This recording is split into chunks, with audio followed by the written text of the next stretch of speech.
कर सकते हैं तो ज़रूर करना, ज़रूर करना।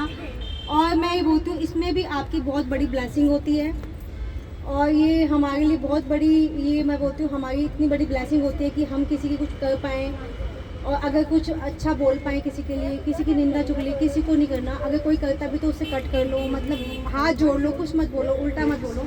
मैं ये बोलती हूँ कि मुझे सारी चीज़ें सिर्फ गुरु जी ने सिखाई है। आवाज़ नहीं आ रही, सेंटर में आना पड़ेगा। नहीं, ये आगे जाना पड़ेगा, इसको आगे ले जाना, पीछे बात जाती नहीं। दे दो, पीछे आई है आवाज आ रही है, अब आ रही है, आ रही है। तो मैं अपनी लाइफ का एक सत्संग छोटा सुनाती हूँ। जो आंटियाँ मेरे साथ पहले से जुड़ी हैं, जैसे मेरी फ्रेंड है, आंटी हैं, इनको पता है मेरी लाइफ।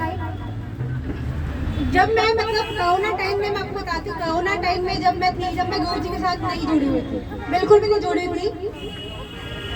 और उस टाइम पे ना कोरोना हुआ हमारे यहाँ पे भी। हम सोचते हमें कोरोना नहीं होगा, कोरोना हुआ, सबको हुआ। मतलब मेरे हस्बैंड ही जाते थे बाहर, हम कभी बाहर, मेरा जो हमारा मेन डोर था उससे हम बाहर कभी निकलते ही नहीं थे, यही जाते थे, सामान लेके आते थे। और हुआ हमारे यहाँ पे, हमें फील हुआ कि कोरोना हुआ, सबको हुआ।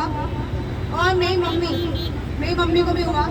जो मम्मी मेरे साथ रहती थी, मेरी मम्मी थी वो हमारे साथ ही रहती थी, मम्मी मेरी, सबको हुआ, मेरे बेटे को भी हुआ। और जो मेरी मदर थी जो कोरोना में चली गई, रात तक वो बिल्कुल ठीक थी।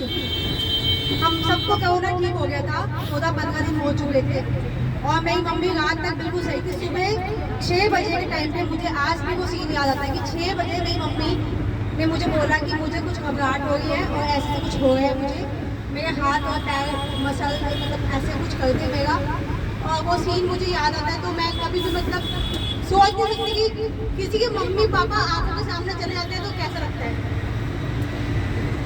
और वो सीन मैं कभी भूल नहीं सकती। उस सीन के बाद मतलब जो वो सीन था, उसके बाद मेरी लाइफ चेंज हो गई थी बहुत ज़्यादा।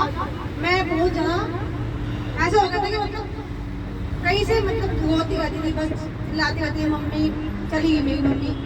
और एक जो सांस निकली थी मम्मी की, वो मेरे सामने निकली थी, तो वो मैं कभी भूल नहीं सकती। कोरोना से इतनी नफरत है मुझे, कभी क्यों आया था वो कोरोना, बहुत सारी लाइफ खराब करके चला गया, सबकी लाइफ। बच्चे अनाथ हो गए थे, मतलब माँ बाप नहीं है बच्चों के, लोग बोल रहे हैं अडॉप्ट कर लो, मतलब ऐसे ऐसे न्यूज़ आता था। ऐसा लगता था कि क्या हो गया, ये जिंदगी कैसी हो गई है। तो वो मम्मी थी, पापा तो पहले चले गए थे।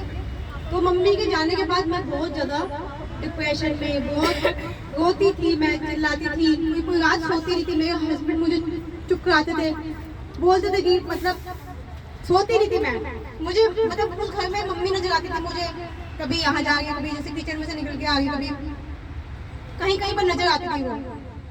और उसके बाद मैं बहुत टाइम से रोती, वो घर हमने खाली किया, वहाँ से हमने चेंज किया। मेरे हस्बैंड बोलते कि ये घर हमें खाली करना पड़ेगा।